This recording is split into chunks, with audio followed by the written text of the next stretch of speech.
हिंदी प्रेमी YouTube channel में आप सभी का हार्दिक स्वागत अभिनंदन। आज के इस कड़ी में हम सभी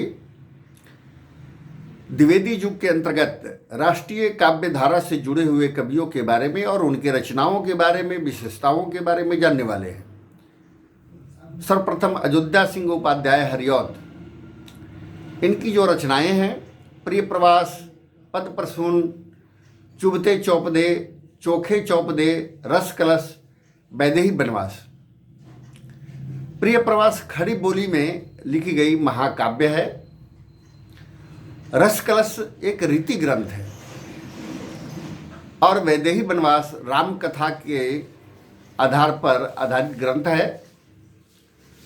राय देवी प्रसाद पूर्ण,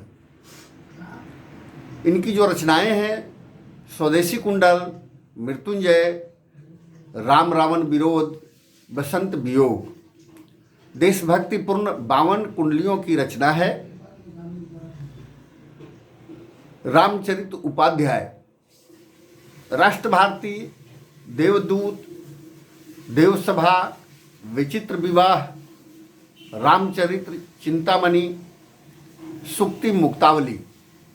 और जो विशेषताएं हैं वह रामचरित चिंतामणि प्रबंध काव्य है, सुक्ति मुक्तावली नीतिपरक काव्य है। द्विवेदी जी के प्रभाव से खड़ी बोली को इन्होंने अपनाया था। गया प्रसाद शुक्ल स्नेही, कृषक कुंदन, प्रेम पचीसी, राष्ट्रीय वीणा, त्रिशूल तरंग, करुणा कादम्बनी। और विशेषताएं जो है वह राष्ट्र प्रेम की कविताएं त्रिशूल उपनाम से लिखी गई। सुकवि नाम पत्रिका का संपादक भी रहे। राम नरेश त्रिपाठी, मिलन, पथिक, मानसी, स्वप्न, यह इनकी रचनाएं थी। और जो इसकी विशेषताएं थी वह प्रबंध रचना की प्रवृत्ति थी। देशभक्तिपूर्ण रचनाएं, मानसी में देशभक्ति की रचनाएं हैं। देशभक्ति, प्राकृतिक चित्रण एवं नीति निरूपण के लिए ये विख्यात रहे। माखनलाल चतुर्वेदी, इनकी जो रचनाएं हैं हिमकृतनी, हिमतरंगिणी, युगचरण, समर्पण, माता, इनमें प्रमुख है। पुष्प की अभिलाषा इनकी प्रसिद्ध कविता है। इनका उपनाम एक भारतीय आत्मा है। प्रभा प्रताप कर्मवीर के संपादक भी रहे।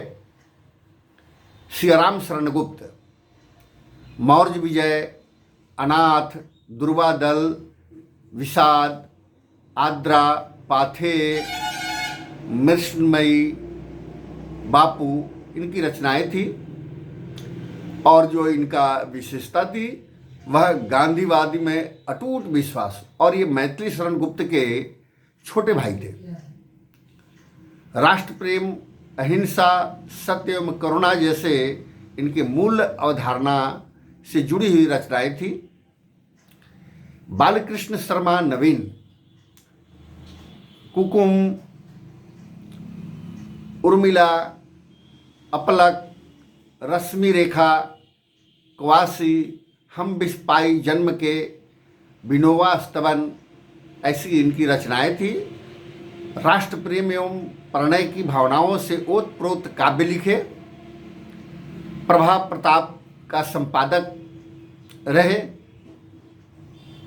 भारत के अतीत गौरव का गान किया। सुभद्रा कुमारी चौहान, त्रिधरा मुकुल, प्रमुख रचना। प्रमुख कविता में झांसी की रानी बहुत लोकप्रिय हुई। राष्ट्र प्रेम की कविताओं में असहयोग आंदोलन के वीरों का चित्रण है। भारत के सांस्कृतिक गौरव, राष्ट्रीय चेतना की अभिव्यक्ति हुई है। जगन्नाथ प्रसाद मिलिंद, जीवन गीत, भारत के सांस्कृतिक गौरव, राष्ट्रीय चेतना की अभिव्यक्ति इन्होंने किया है अपने रचनाओं में। रामधारी सिंह दिनकर, रेणुका, प्रणभंग, हुंकार, रसवंती, कुरुक्षेत्र, परशुराम की प्रतीक्षा, रश्मिरथी, उर्वशी, नील कुसुम, कोयला और कवित्व, मृति तिलक, हारे को हरि नाम, अनुदित काव्य में आत्मा की आंखें, सीपी और शंख, संस्कृति के 4 अध्याय, शुद्ध कविता की खोज, विवाह की समस्याएं, दिनकर की डायरी। और जो विशेषता है, उर्वशी गीति नाट्य पर भारतीय ज्ञानपीठ पुरस्कार प्राप्त हुआ था। कुरुक्षेत्र में युद्ध और शांति की समस्या पर विचार किया गया है। रश्मिरथी कर्ण के जीवन पर आधारित महाकाव्य है। दिनकर की कविताओं में ओज, औदात्य एवं वीर रस की प्रधानता है। उर्वशी श्रृंगार रस प्रधान काव्य ग्रंथ है। दिनकर के काव्य में प्रगतिवादी भावनाएं भी उपलब्ध होती है।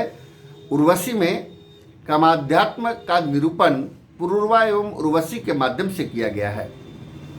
सोहनलाल द्विवेदी, भैरवी, वासवदत्ता, कुणाल चित्रा, प्रभाती, युगधारा, पूजा गीत। और जो विशेषता है, इन्होंने प्रबंध काव्य एवं गीति काव्य दोनों की रचना की। इनके काव्य में राष्ट्रीय चेतना विद्यमान है। भाषा को सरल रखा है इन्होंने। श्याम नारायण पांडे, हल्दी घाटी, जौहर, महाराणा प्रताप के जीवन पर आधारित प्रबंध काव्य है। पद्मिनी के जौहर की कथा पर आधारित राष्ट्रीय चेतना के कवि, वीर रस के कवि हैं। तो इस तरह से द्विवेदी युग के अंतर्गत राष्ट्रीय काव्य धारा से जुड़े हुए कवियों की रचनाओं के बारे में, उनकी विशेषताओं के बारे में हम सभी ने जाना। आगे की कड़ी में हम सभी छायावाद के बारे में जानेंगे। आज के लिए इतना ही। बहुत बहुत धन्यवाद, आभार।